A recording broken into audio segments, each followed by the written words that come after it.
I work at a donut shop, and I've been glazing the donuts the natural way behind the counter, and honestly, sales have never been higher.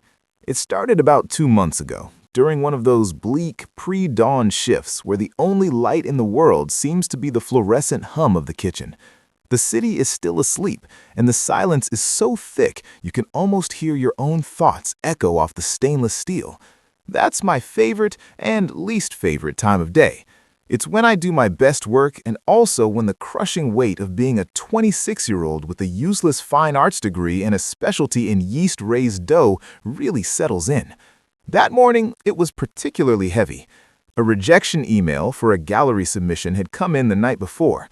It was polite, of course. They always are. While your work shows promise, the usual, it felt like my whole life was a show's promise that never delivered. So, as I was whisking the confectioner's sugar and milk for the simple vanilla glaze, the familiar lump formed in my throat. A tear, hot and stinging, slipped down my cheek and plopped right into the pristine white bowl. I froze. I should have thrown it out. Health code, common sense, basic human decency, it all screamed at me to dump the batch and start over. But I didn't. I just stood there, watching the tiny ripple of my own failure disappear into the sugary liquid. And then another tear fell, and another. I wasn't sobbing, just leaking, a quiet, pathetic stream of disappointment. I finished whisking, my vision blurry. The glaze looked the same. It was just glaze. I told myself it was fine, that the heat of the still warm donuts would sterilize anything. It was a stupid, desperate justification, but it was all I had. I dipped the first classic ring, and the glaze coated it in a perfect, almost luminous shell. I didn't think anything of it, but then the morning rush started. Mrs. Gable, a retiree who has been getting the same plain glazed donut and black coffee every day for a decade, took a bite and her eyes widened. She didn't say anything to me, just stared at the half-eaten donut in her hand with a strange, wistful expression. A few minutes later, a construction worker I only knew as Mac came in grumbling about his crew. He bought a half-dozen glazed. He was back in 20 minutes to buy another dozen, saying the guys had gone quiet and he'd never seen them so content. All day it was like that. People weren't just eating the donuts, they were having an experience. They'd take a bite and a soft, faraway look would come over them. Sales for the simple glaze tripled. My boss, Mr. Henderson, clapped me on the back at the end of my shift, his face wrinkled with a relief I hadn't seen in months. He's a good man, but the shop, the daily grind, has been struggling. The new chrome and glass coffee place that opened down the block is killing us. He'd been talking about selling, but that day he was beaming. "Whatever you did with that glaze, Leo, keep doing it," he'd said, his voice thick with hope. And so I have. Every morning I stand in the quiet kitchen, think about my tiny apartment, my stack of student loan bills, my canvases collecting dust, and I let the sadness come. I let it drip into the bowl. It's my secret ingredient, my shame, my disappointment, my quiet heartbreak whisked into a sugary sheen. The thing is, it's working. We're not just surviving, we're thriving. We have a line out the door some mornings. People are calling them Leo's Glaze, and they don't even know me. They just know that for $1.50, they can buy a moment of what seems to be pure, unadulterated nostalgia, a taste of a childhood morning they'd forgotten, a flicker of a long-lost love. They're tasting my memories, my feelings, and they can't get enough of it. I feel like a fraud, a monster, and a miracle worker all at once. And I'm terrified of what will happen if I ever run out of things to be sad about. Or worse, what will happen if someone finds out exactly what they're also addicted to. That fear has become a constant companion, a second shadow that follows me into the bakery every morning before sunrise. It's no longer a spontaneous accident, this process. It's a ritual. I've started curating my sadness, preparing for the morning's batch like a method actor preparing for a scene. Some mornings I'll scroll through photos of my ex, the ones I'm too weak to delete, and let the ghost of that warmth and its bitter end wash over me. Other days, I'll open my banking app and just stare at the student loan balance, a number so impossibly large it feels like a typo from a crueler universe. I let the cold dread seep into my bones, the feeling of being trapped, and I wait for my eyes to well up. It's become a grim Pavlovian response. The smell of yeast and sugar is now inextricably linked to the metallic taste of my own tears. The worst part is that some days it's hard. Some days I wake up feeling okay, almost hopeful, and a blind panic sets in. I have to actively dig for the misery, to dredge the bottom of my soul for some forgotten failure or a fresh anxiety to get the product right. A few weeks ago, a new customer started coming in. She was the polar opposite of our usual chatty retirees and blue-collar guys. She wore immaculate blazers, her hair pulled back in a severe, no-nonsense bun, and she was always barking into an earpiece. The first time she came in, she didn't even look at me, just pointed a perfectly manicured finger at the rack. Plain glazed, black coffee, quick. She radiated an aura of such intense, high-stakes importance that I half expected a motorcade to be waiting for her outside. She paid with a crisp 50, told me to keep the change, and was out the door before I could even say thank you. She took a bite of the donut as she walked away, still deep in her phone call. I watched through the window as she just stopped, dead in her tracks on the sidewalk. She slowly lowered her phone from her ear. She stared down at the donut in her hand, her power stance softening for just a second. Then the moment passed, she shook her head as if to clear it and marched off. She was back the next day, and the day after that. Her routine changed. She started coming inside to eat. She'd find a small table in the corner, take off her blazer, and put her phone face down on the table. She'd eat the donuts slowly, deliberately, with her eyes closed sometimes. She never spoke to anyone, but her presence shifted the whole dynamic of the shop. It was like having a queen in a chess club. She made our humble, slightly sticky tables look like a boardroom. I started thinking of the glaze I made on her days as the corporate disappointment batch, fueled by my anxieties about 401ks and a future I couldn't imagine for myself. It seemed to be her favorite. Mr. Henderson was ecstatic. "She looks like she owns half the city, Leo, and she's choosing us." He was walking on air, making plans to buy a new espresso machine, talking about franchising. His hope was so bright and blinding it made my secret feel even darker. The other morning, I had a close call. I was in the back, leaning over the stainless steel bowl, thinking about my dad. We hadn't talked in almost a year, not since a fight that was both epic and about absolutely nothing. It was the kind of wound that aches with a dull, constant throb. The tears were coming easy that morning, a salty tribute to stubborn pride and missed phone calls. I was so lost in the memory that I didn't hear the storeroom door swing open. "Leo, are we out of the fine ground?" Mr. Henderson's voice was right behind me. I jumped, spinning around so fast I almost knocked the bowl over. I swiped at my face with the back of my flour-dusted hand, my heart trying to beat its way out of my chest. Yeah, sorry, just got some flour in my eye," I stammered, turning my back to him and pretending to rummage through a cabinet. The lie felt flimsy and stupid. He clapped me on the shoulder, completely oblivious. "Happens to the best of us. Keep up the great work, son. The place hasn't felt this alive in years." He grabbed a sack of coffee beans and was gone. I leaned against the counter, my legs shaking, staring at the glaze. My reflection was a distorted, watery stranger. The aliveness he felt was a direct result of the dead ends I felt. The shop was thriving on my despair, and the guilt was becoming a physical weight, heavier than any sack of flour. One day, he'd find out. The lie would crumble, and I had no idea what I'd do when it did. That close call changed things. The next morning, I did something I'd never done before. I locked the kitchen door.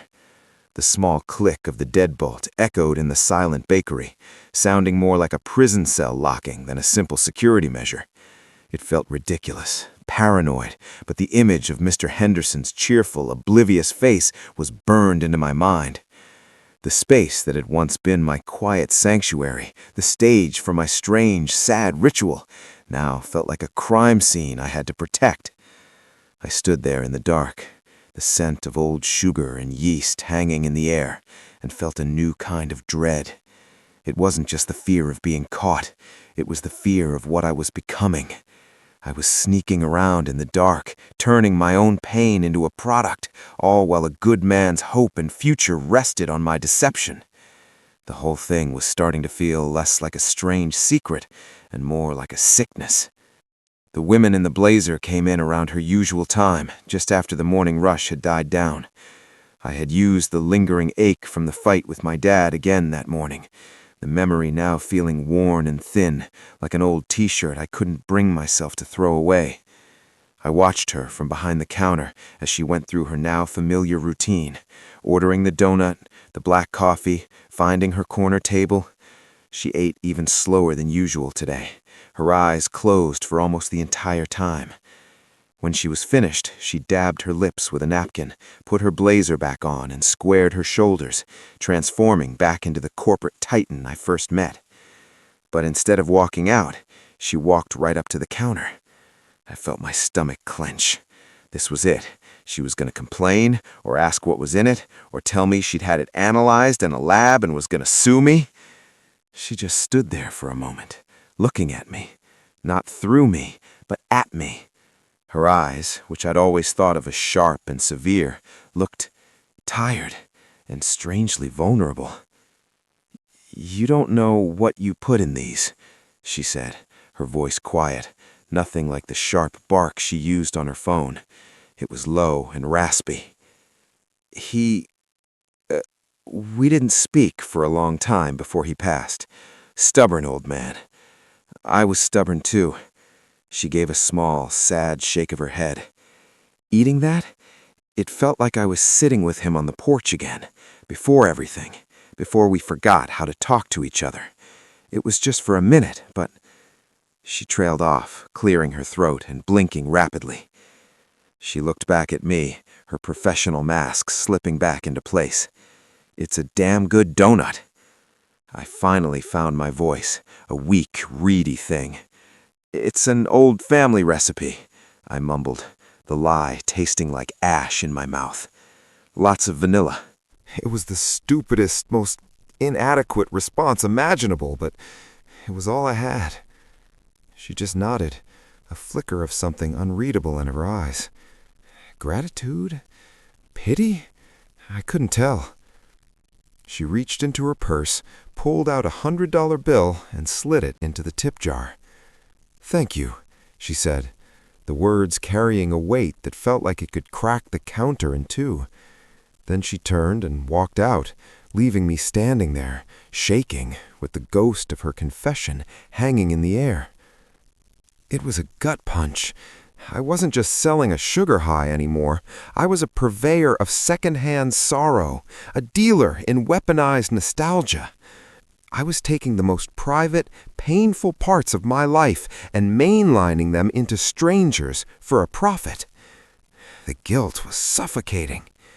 My paralysis was broken by Mr. Henderson bursting out of the back office, his face lit up like a Christmas tree. "Leo, did you see that? That was Eleanor Vance, Vance Capital. I knew she was a big shot." He was practically vibrating with excitement. "She talked to you. What did she say? She loves the glaze, right?" I just nodded dumbly. "Best in the city," she said. I lied again, the words feeling slick and oily. Mr. Henderson threw his arms up in the air. "I knew it! This is it, son! This is our turning point!" He rushed over to the corner where a large, boxy shape was sitting under a tarp. With a flourish, he yanked the tarp off, revealing a brand-new, gleaming chrome espresso machine. It was beautiful, and it must have cost a fortune. "It came this morning, a down payment on our future, Leo. And that's not all." He leaned in, his breath dropping to a conspiratorial whisper, his breath smelling of coffee and pure, uncut optimism. A reporter from the local paper called. They want to do a feature story on us, on the little donut shop that's making a huge comeback. They want to know our secret. A reporter. The words landed in the air between us, heavy and sharp. My forced smile felt brittle like a sugar sculpture about to shatter. All I could see was a headline, "Tear-jerking treats, local baker's salty secret." My blood ran cold. I had to say something, anything to mirror the blinding supernova of joy on Mr. Henderson's face. "Wow," I managed, my voice sounding distant and thin. That's incredible, Mr. H." The lie was different this time. It wasn't a panicked, reflexive thing to cover up a moment of weakness. This was structural. This was laying a foundation for a much bigger, more elaborate deception. He clapped me on the back again, hard enough to make me stumble. "Incredible is right. She's coming tomorrow morning, wants to capture the morning rush magic." He gestured around the empty shop as if it were packed with adoring fans. "And she wants to talk to you, Leo, the man behind the glaze." He spent the next hour walking me through the new espresso machine, a gleaming chrome altar to my fraud. He showed me how to froth the milk, how to pull the perfect shot, his hands moving with the reverence of a priest preparing a sacrament. He spoke of lattes and cappuccinos, of a future filled with new customers and expansion. He was building a dream, and I was the cornerstone, a piece of crumbling, water-damaged stone that was bound to give way. Every time he smiled at me, every time he said we or us, the guilt twisted a little tighter in my gut. The $100 bill Eleanor Vance had left in the tip jar sat a stark white flag of surrender. I couldn't bring myself to touch it. It felt less like a tip and more like payment for a service I never should have offered, like blood money for trafficking a ghost across the border of her memory. I hadn't just sold her a donut. I'd sold her a piece of her own past, an ambush of nostalgia she never saw coming. The next morning, the dread was a physical presence in the kitchen with me. I locked the door, but it offered no comfort. The prison was inside me now. I tried to conjure the familiar ache of my father, of my own failures, but it was drowned out by the roaring panic of the impending interview.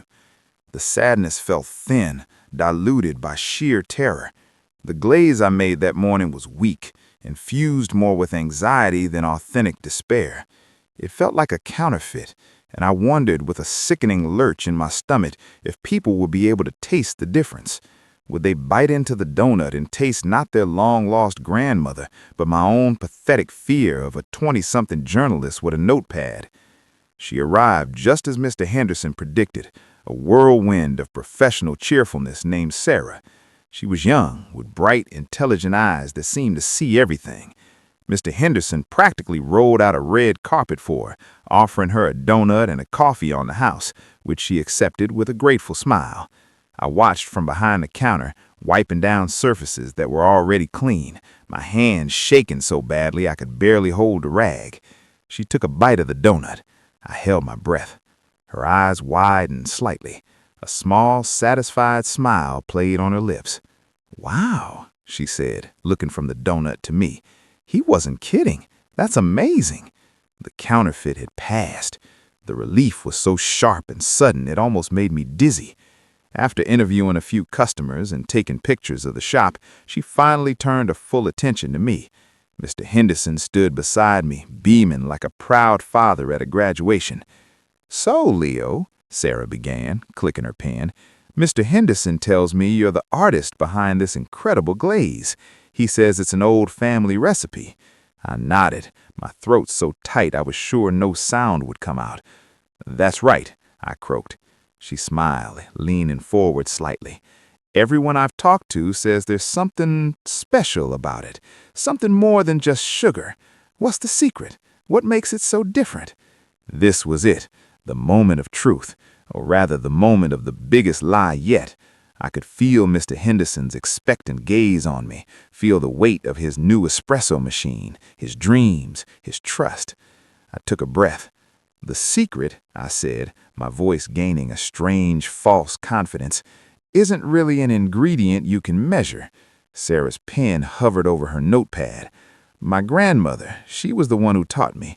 She always said you have to put a piece of yourself into it. You can't be in a hurry. You have to let the flavors settle, let them get to know each other. The irony was so thick I could have glazed a donut with it. She used to say that if you were feeling something strongly, the food would taste it, that you cook with your hands, but you bake with your heart. I was a poet of pure bullshit.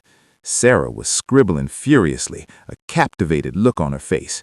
"So it's about emotion? You put your emotions into the food?" she asked, her eyes wide. "I just try to make something that feels real, something honest." The words hung in the air, a perfect, shimmering lie. Sarah scribbled them down as if they were gospel, her pen scratching against the paper with a sound that felt deafening in the suddenly quiet shop. Mr. Henderson placed a hand on my shoulder, and I could feel the pride radiating from him like heat from a furnace.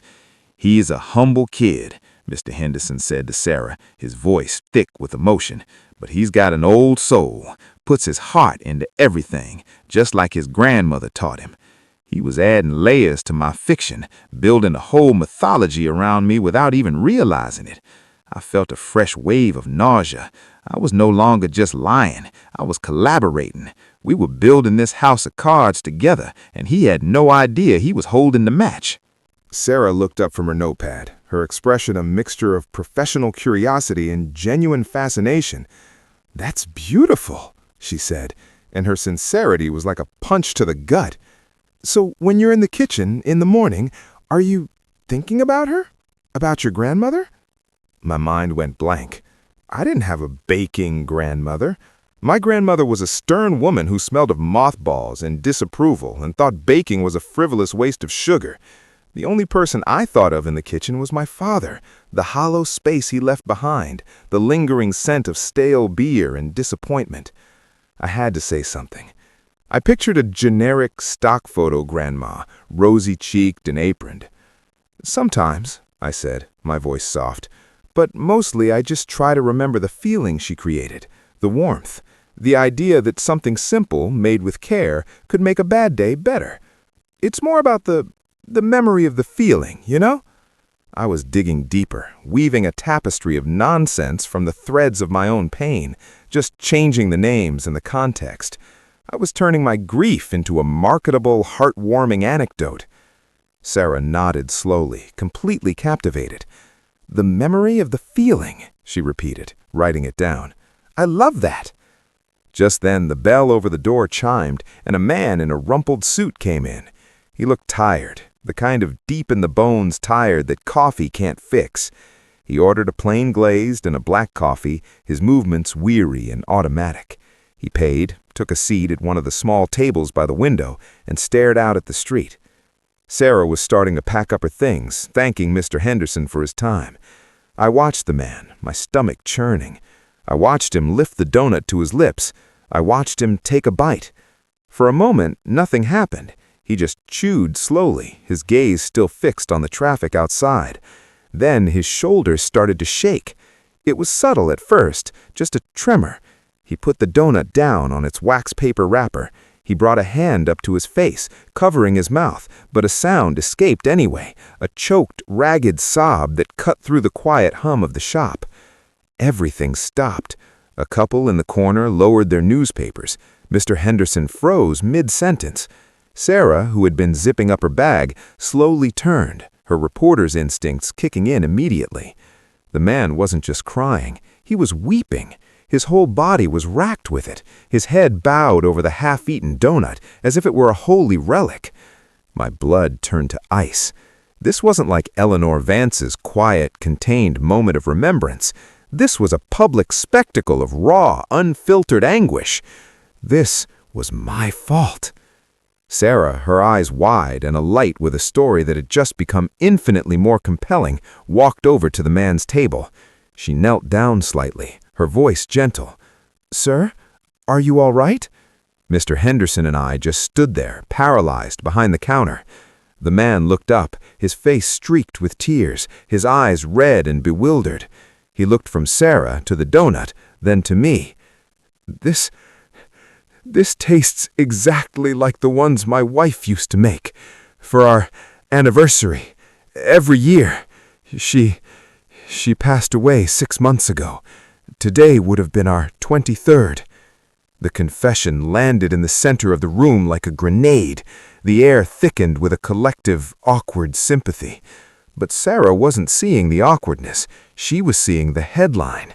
She looked back at me, her expression one of pure, unadulterated awe. Mr. Henderson just looked stunned, a sad, compassionate smile forming on his face. He thought we had simply done a good thing, that our donut had accidentally provided a moment of comfort. He had no idea I had reached into this man's soul without his permission and ripped open a wound he was trying so desperately to heal. The man wiped his eyes with the back of his hand, trying to compose himself. I'm sorry, he said to the room at large. I wasn't expecting it. Sarah gave him a comforting pat on the shoulder before turning back to me, her notebook already back in her hand. She walked to the counter, her voice a hushed, excited whisper. "Leo," she said, "what you're doing here, it's more than just baking. You know that, right?" I couldn't speak. I just stared at the man, who was now just sitting there, silently crying into his coffee. I wasn't a baker. I was a necromancer of cheap nostalgia, raising ghosts for $1.50 a pop, and I had no idea how to make them go away. I just stared back at her, a deer in the headlights of her journalistic ambition. My throat was a desert. My art had just reduced a grown man to a puddle of grief in the middle of a Tuesday morning, and she was looking at me like I was some kind of culinary saint. Mr. Henderson, bless his kind, oblivious heart, seemed to snap out of his trance. He walked around the counter, pulling a fresh donut from the rack as he went. He approached the crying man's table with the cautious tenderness of someone approaching a wounded animal. "Here, son," he said, his voice a low rumble of compassion. "Have another, on the house." The man looked up, his face a mess of confusion and sorrow, and just shook his head, unable to speak. He pushed his chair back, fumbled in his pocket for a crumpled bill that he left on the table next to his half-eaten tragedy, and practically fled the shop, the bell over the door chiming his frantic retreat. The silence he left behind was heavier than before. It was thick with unspoken questions and the lingering ghost of his pain. Sarah turned back to me, her eyes gleaming. "Leo, I need to know more. Does this happen often?" she asked, her voice low and urgent. "Do people have these kinds of reactions to your food?" I wanted to scream. I wanted to tell her that I was a fraud, a biological hazard, a pervert who was tainting the food supply with my own loneliness and bodily fluids. Instead, I just shrugged, a pathetic, jerky motion of my shoulders. "People get emotional sometimes," I mumbled, the words feeling like ash in my mouth. "Food is tied to memory." It was the kind of vague, profound-sounding garbage that people love to hear. It meant nothing and everything, and she bought it completely. She scribbled it down, a look of intense concentration on her face. "Food is tied to memory," she repeated, tasting the phrase. "Leo, this story it's incredible. It's about more than just a popular donut shop. It's about connection, healing even." Healing? I felt a hysterical laugh bubble up in my chest, and I had to physically swallow it down. I hadn't healed that man. I had vivisected his grief for public consumption. I had taken a private, sacred memory of his late wife and smeared it all over a cheap pastry. Mr. Henderson came back to the counter, shaking his head slowly, a sad smile on his face. "Poor fella. But in a way, what a gift you gave him. A chance to connect with his wife again, just for a moment." He clapped my shoulder, his big, warm hand feeling like a brand. "I've never been prouder, Leo, never." The two of them were a tag team of delusion, building a golden pedestal for me, and all I wanted to do was crawl under the counter and disappear. Sarah finally packed her things for good, promising to call me if she had any follow-up questions. "I'm going to handle this with the utmost respect, I promise," she said, her expression earnest. "This is a special story. You're a special person." The door chimed her departure, and I was left alone with Mr. Henderson and the wreckage of my morning. The rest of the day was a blur. Customers came and went, blissfully unaware that they were buying emotionally loaded contraband. Every time I handed a donut to someone, my hand trembled. Was I about to make a college kid weep for a lost pet? Was I going to send a businesswoman into a spiral of nostalgia for a childhood she never had? I was playing Russian roulette with people's hearts, and I was the one loading the gun. When it was finally time to close, Mr. Henderson insisted on helping me clean. As we wiped down the counters and mopped the floors, he was uncharacteristically quiet. Finally, as I was taking off my apron, he spoke. "You know, Leo," he began, not looking at me, "when my wife passed, for the first year, I couldn't even stand the smell of cinnamon. It was her favorite. Used to put it in her coffee every morning." He paused, his voice growing thick. I thought I'd lost it forever, but maybe what that fella felt today, maybe it's not about the pain. Maybe it's just about remembering. You're not just making donuts, kid. You're making memories. He finally looked at me, his eyes shining with unshed tears and a deep paternal pride that I had done absolutely nothing to earn. He thought he understood. He thought we were sharing a moment of profound connection over shared grief. But my secret was a chasm between us, and his words just made it wider and deeper. I just nodded, unable to form a single honest word. He squeezed my shoulder one last time and left, leaving me alone in the silent, sterile-smelling shop. I looked at the single leftover glazed donut sitting on the rack, a perfect, gleaming circle of lies. I picked it up, walked to the back, and threw it into the trash with more force than was necessary. I stood there for a long moment, staring at the plastic trash can liner, at the perfect donut lying desecrated amongst coffee grounds and damp paper towels. My hands were shaking. I felt contaminated, not just from the act itself, but from the praise, the misunderstanding, the sheer crushing weight of Mr. Henderson's pride. I had to get out. I scrubbed my hands raw at the utility sink, the cheap pink soap smelling like a chemical apology. I didn't even bother to properly lock up, just twisted the deadbolt and stumbled out the back door into the alley, gulping at the cool, exhaust-tinged night air as if I'd been holding my breath all day. The walk home was surreal. The city was thrumming with its usual evening rhythm, the distant wail of a siren, the bass-heavy beat from a passing car, the murmur of conversations spilling out of bars. It was all so painfully normal. People were living their lives, completely unaware of the emotional landmines being sold for $1.50 just a few blocks away. Mr. Henderson's words kept playing in my head on a loop. "You're making memories." He said it with such reverence, such profound belief, but he was wrong. I wasn't making anything. I was a parasite. I was finding existing memories, latching onto them, and feeding my own desperate need for connection off of someone else's past, someone else's pain. My apartment was no longer a sanctuary. It was the scene of the crime. The quiet, which I usually craved after a long day, was suffocating. Every surface seemed to mock me. There was the couch where I'd sit for hours, stewing in a loneliness so thick it felt like a physical presence. There was the kitchen counter where the idea, in all its pathetic and grotesque brilliance, had first taken root. I felt a wave of self-loathing so intense it made my stomach clench. I opened the fridge, stared at the contents, and felt nothing. Hunger was a foreign concept. I was full to bursting with guilt and anxiety. I just wanted to crawl out of my own skin. I sat on the edge of my bed, the springs groaning in protest, and stared at the wall, trying to figure out how I had gotten here. How a simple, sad, private act had metastasized into this public spectacle of fraudulent healing. And then, my phone buzzed on the nightstand, the screen lightening the dark room. It was Sarah. My heart didn't just sink, it plummeted into a cold, dark abyss. For a second, I thought about not answering, just letting it go to voicemail, pretending I was asleep, pretending I didn't exist. But I knew she'd just call again. Her ambition had the tenacity of a bulldog. With a trembling thumb, I swiped to answer. "Hello?" My voice was a croak. "Leo, hi! Sorry to call so late. I was just going over my notes, and I am just buzzing, she said, her voice a rapid-fire burst of caffeine and excitement. This story is just, it has so many layers.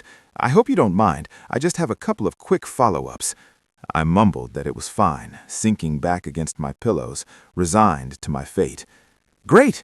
So I was trying to describe your, for lack of a better word, process. When you're making the glaze, what are you thinking about? Is it a meditative state? Are you channeling something? I could hear her keyboard clacking in the background, ready to capture whatever profound lie I spun next. I just try to be present, I said, the words tasting like poison. I think about connection, about how food brings people together. It was meaningless corporate-speak garbage, but to her, it was gold. Oh, that's beautiful. I just try to be present. Love that. She asked a few more questions like that, questions that felt like tiny, precise scalpels dissecting a truth I couldn't bear to reveal. I gave her bland, evasive answers that she somehow managed to polish into gleaming gems of artistic insight. Then her voice took on an even more conspiratorial, excited tone. Okay, so, Leo, you have to promise to keep this under your hat for now, but my editor is obsessed. He thinks this is bigger than a local interest piece. We're talking a full feature for the Sunday magazine. We're even floating a title, The Donut Shop Prophet. What do you think? I choked. It felt like all the air had been punched out of my lungs. Prophet? I whispered. Isn't that a bit much? She laughed, a bright, cheerful sound that was completely at odds with the horror curdling in my gut. Oh, Leo, your humility is just perfect. It's part of the narrative. And that's not all. He sent a feeler out to a producer he knows at the local morning news show. They're interested. They want to talk about a possible segment. A segment? On television. My face, my hands, the shop, broadcast into thousands of homes. The image of me standing behind that counter, a folksy fraud talking about the magic of memory while people ate my DNA flashed through my mind. I was going to be sick. Sarah, I don't know, I stammered, trying to find the brakes on this runaway train. It's really just donuts. You're blowing this way out of proportion. But she just steamrolled right over my pathetic attempt at a protest. Nonsense. Don't you see, this is what people need right now. A story about genuine human connection. It's inspiring. Just be ready for my call tomorrow, okay? We'll sort out the details. Before I could say anything else, she'd said a chipper goodbye and hung up. I was left holding a dead phone, the silence of my apartment crashing back in on me 10 times heavier than before. It wasn't my secret anymore. It was a story, a product, and it was about to go viral with me pinned to the center of it like a butterfly in a display case. I had to go back there tomorrow. I had to face Mr. Henderson. I had to make more donuts. The trap wasn't just set, it was snapping shut. I didn't sleep. How could I? Every time I closed my eyes, I saw my own stupid smiling face on a TV screen, a chyron underneath reading The Donut Shop Prophet. I saw Henderson beaming with pride next to me. I saw the faces of customers, people who had shared their deepest griefs with me, their faces twisting in disgust as the truth was revealed. By the time the first gray light of dawn seeped through my blinds, a decision had hardened in my gut. It was a cold, heavy stone, but it was solid. I couldn't stop the story, but I could change the ending. I could confess. It was the only way to cauterize the wound before it became septic and poisoned everyone. I pulled on my uniform for the last time. The fabric felt like a costume for a role I never wanted to play. The walk to the shop was a funeral procession for one. The city was waking up, but I felt completely detached from it, like I was watching it all from behind a pane of thick glass. I arrived to find Mr. Henderson already inside, wiping down the counters with a vigor that belied his age. He was humming an old tune, his movements light and happy. He saw me through the window and gave me a huge, brilliant smile, gesturing for me to come in. The stone in my gut crumbled into 1,000 shards of glass. This was going to destroy him. He unlocked the door, his eyes crinkling with affection. "Leo, you're in early. Couldn't wait to start making the magic, eh?" He clapped me on the shoulder, and the simple, fatherly gesture almost broke me. I followed him into the back, my feet dragging like they were cast in concrete. I couldn't let him start the day. I couldn't let him touch the mixers or the flour. "Mr. Henderson," I started, my voice sounding thin and foreign in the warm, yeasty air. "We need to talk. About the reporter, Sarah." He turned, his smile faltering slightly at my tone. "What about her? Good news, I hope." I shook my head, focusing on a crack in the linoleum floor. "She wants to put us on television, a morning news show." His face lit up. "Leo, that's wonderful. I knew it. I knew people would see what you're doing here." And that was the opening, the terrible, necessary moment to detonate the bomb. "No," I said, finally looking up at him, my eyes burning. "It's not wonderful, because it's not real. None of it is." He stared at me, his expression a mixture of confusion and concern. "What are you talking about, son? Of course it's real. I've seen it. I've tasted it." I had to force the words out, each one feeling like I was coughing up blood. "There's no magic, Mr. Henderson. There's no special technique. There's just an ingredient, something I added. It started as a mistake, a private, stupid thing. I was just so lonely." I watched his face as I explained, not the grotesque specifics, but the essence of it. I told him the connection people were feeling wasn't from a memory in the dough, but from a piece of me, a piece of my DNA, a piece of my pathetic, desperate solitude. I watched the understanding slowly dawn in his eyes, and I watched the light go out of them. The journey on his face from confusion to dawning comprehension to utter, soul-crushing revulsion was the most horrific thing I have ever witnessed. He didn't yell. He didn't scream or throw things. The silence that followed my confession was worse than any noise could have been. He just stood there, his shoulders slumping, his face pale and slack. He looked suddenly, profoundly old. He looked at his hands, the hands that had built this place, that had served generations of customers, as if they were contaminated. He looked at me, and there was no anger in his eyes, just a deep, cavernous well of disappointment and betrayal. It was the look of a man who had just found out his entire world was a lie. He didn't have to say anything. I could feel the waves of shame and disgust radiating off of him. After what felt like an eternity, he spoke, his voice a dry, broken whisper. "Get your things and get out of my shop." I didn't need to be told twice. I took off the apron, the stupid Leo name tag, and dropped them on the floor. I walked out the back door without looking back, the slam of the screen door echoing behind me like a gunshot. The alley air was cold, but I felt like I was on fire. I pulled out my phone and dialed Sarah's number. She answered on the first ring, her voice sickeningly cheerful. "Leo, perfect timing. I was just about to call you." I cut her off. "The story's dead, Sarah," I said, my voice flat and empty. "There is no story. I made it all up." There was a stunned silence on the other end. What? What are you talking about?" I could hear the gears turning in her head, the narrative collapsing. It was a joke, a prank that got out of hand.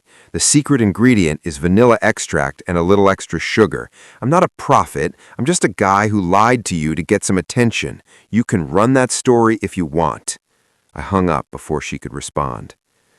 I walked until my legs ached, with no destination in mind. I lost a job. I destroyed a good man. I became a monster in a story of my own making. But as the sun climbed higher in the sky, I realized the crushing weight on my chest was gone. The secret was out, at least where it mattered most. I was alone again, truly alone this time, stripped of the false connections and the fraudulent praise.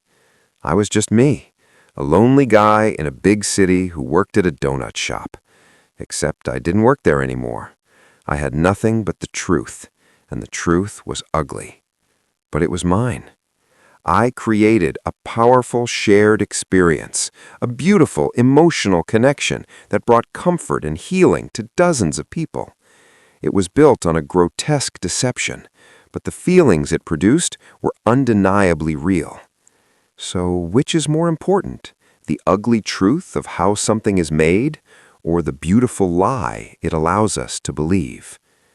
Let us know in the comments. Don't forget to like and subscribe. I post new stories every day.